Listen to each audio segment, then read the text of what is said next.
Pernah nggak sih kamu ngerasa udah ngelakuin semuanya dengan benar? Belajar mati-matian, dapat nilai bagus, masuk sekolah idaman, tapi kok hasilnya gini-gini aja ya? Gaji kayaknya cuma numpang lewat sebelum tanggal 15, cicilan makin banyak, dan mikirin masa depan tuh bikin pusing.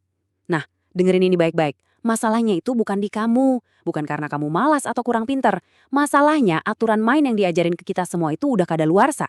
Jadi hari ini kita bakal bongkar abis-abisan soal pola pikir orang kaya, aturan-aturan finansial yang sengaja nggak pernah diajarin di sekolah. Kita mulai dari sini ya. Kamu itu nggak gagal. Kamu cuma lagi mainin game ekonomi modern, tapi pakai buku panduan dari zaman dulu. Sistem pendidikan kita itu kan dirancang buat era industri. Tujuannya ya buat nyetak pekerja yang patuh, yang bisa diandalkan, bukan buat nyiptain investor atau pebisnis yang bebas finansial. Makanya kalau kamu frustasi sekarang, itu wajar banget. Emang aturan mainnya yang perlu kita update. Oke, kita jujur-jujuran aja deh. Kalau selembar ijazah sarjana itu udah bukan jaminan lagi buat bikin rekening bankmu aman sampai tua, terus apa dong yang bisa diandalin? Jawabannya itu bukan kerja lembur sampai pagi atau cari kerja sampingan sana-sini. Jawabannya ada di perubahan cara kita mikir, cara kita mandang uang, waktu, sama resiko. Ini bukan teori konspirasi loh, ini beneran sejarah. Sistem sekolah modern itu kan lahir buat menuhin kebutuhan pabrik. Butuh pekerja yang on time, nurut sama instruksi, dan gak banyak nanya. Coba ingat-ingat deh, kita disuruh hafal rumus fisika, tapi apa pernah kita diajarin cara baca laporan keuangan? Atau bedain mana aset sama liabilitas? Ya enggak kan? Sistemnya emang dirancang untuk melahirkan karyawan, bukan jadi pemilik. Oke, kita masuk ke jebakan pertama, terutama di zaman media sosial ini. Bedanya jadi kaya beneran sama sekedar kelihatan kaya. Ini beda banget loh. Coba buka media sosial. Isinya apa? Pameran terlihat kaya kan? Mobil sport, jam tangan mahal, liburan ke tempat-tempat eksotis. Yang seringkali di belakangnya itu ada cicilan sama utang yang numpuk. Padahal kaya yang sesungguhnya itu bukan soal apa yang kamu pamerin. Kaya itu soal punya kekuatan. Kekuatan buat beli apa aja tanpa pusing, kendali penuh atas 24 jam waktumu, dan yang paling penting bisa tidur nyenyak di malam hari. Ini bukan soal gaya hidup, tapi soal kendali hidup. Nah, ini dia poin kuncinya. Penting banget. Orang kebanyakan tuh kerja keras, dapat gaji, terus gajinya langsung dipakai buat beli barang-barang mewah. Tapi orang kaya, fokus mereka beda. Mereka fokus ngebangun aset dulu. Nanti aset-aset itulah yang ngehasilin duit buat beliin mereka kemewahan. Lihat kan, alur uangnya beda total, asetnya yang kerja, bukan orangnya. Sekarang kita masuk ke bagian yang paling penting. Serius. Cuma ada dua kata yang perlu kamu pahami betul-betul di dunia keuangan, aset dan liabilitas. Kalau kamu benar-benar ngerti bedanya dua hal ini, nasib keuanganmu bisa berubah total. Definisinya simple banget, tapi dalam. Aset itu ya apapun yang ngasih duit ke kantong kamu. Titik. Sederhananya, aset itu ngalirin duit masuk secara rutin, tanpa kamu perlu capek-capek kerja aktif buat itu. Sebaliknya, liabilitas itu ya apapun yang bikin duit keluar dari kantong kamu. Dia itu kayak keran bocor yang nyedot duitmu terus-terusan. Sesimpel itu. Nggak peduli barangnya semewah apa, kalau itu bikin duitmu keluar terus, yaitu namanya liabilitas. Nah, ini nih jebakan Batman-nya. Banyak banget orang kejebak di sini.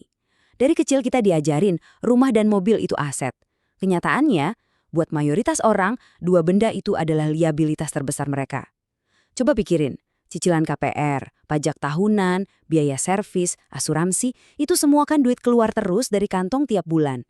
Jadi, kecuali rumah itu kamu sewain dan hasilnya untung, itu bukan aset, itu beban. Terus, orang kaya belanjanya apa dong? Bukan barang-barang yang nilainya turun, tapi mereka ngumpulin aset produktif, yang bisa kita sebut pasukan uang. Mereka koleksi saham yang ngasih dividen, properti yang ngasih uang sewa, bisnis yang bisa jalan sendiri, atau bahkan hak cipta yang ngasih royalti. Fokus mereka itu ke arus kas masuk, bukan buat naikin status.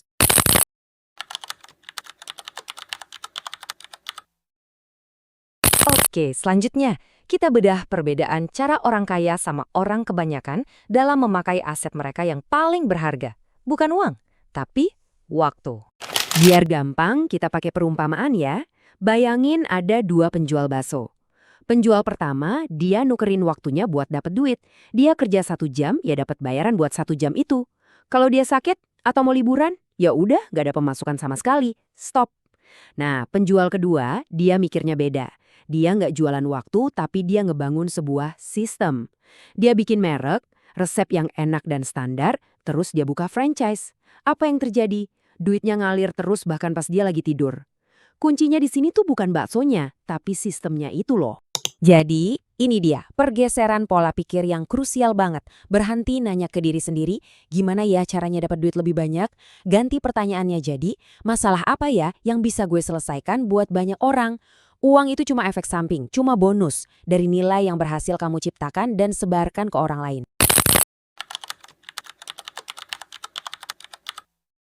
Nah, ayo kita hadapi monster terbesar yang sering bikin orang takut buat investasi atau mulai bisnis. Rasa takut sama yang namanya resiko. Coba resapi kalimat ini. Ini penting banget. Risiko yang sebenarnya itu bukan harga saham yang naik turun. Risiko yang sebenarnya itu adalah ketidaktahuan. Nekat masukin duit ke sesuatu yang kamu nggak paham sama sekali, nah itu baru risiko. Jadi orang kaya itu bukannya anti risiko, mereka cuma anti ketidaktahuan. Mereka belajar dulu sampai pinter, baru bertindak. Slide ini ngegambarin dengan jelas banget bedanya 3 aktivitas ini. Investasi, trading, sama judi. Investasi itu dasarnya analisa, tujuannya buat jangka panjang. Trading itu main probabilitas, pakai aturan ketat. Nah, kalau judi, itu cuma modal harapan dan untung-untungan. Jadi, kalau kamu beli saham atau kripto cuma karena dengar-dengar bakal naik, kamu itu bukan lagi investasi. Kamu itu lagi judi. Orang kaya itu mainnya buat bertahan, bukan buat cari sensasi. Aturan utamanya simple, kayak kata Warren Buffett. Aturan nomor 1, jangan sampai rugi. Aturan nomor 2, jangan lupakan aturan nomor 1. Mereka juga melakukan diversifikasi, nggak naruh semua modal di satu tempat. Dan yang paling penting, mereka tahu kapan harus nyerah dan cut loss. Ngakuin kesalahan dan jual rugi itu tanda kamu cerdas, bukan tanda kamu kalah.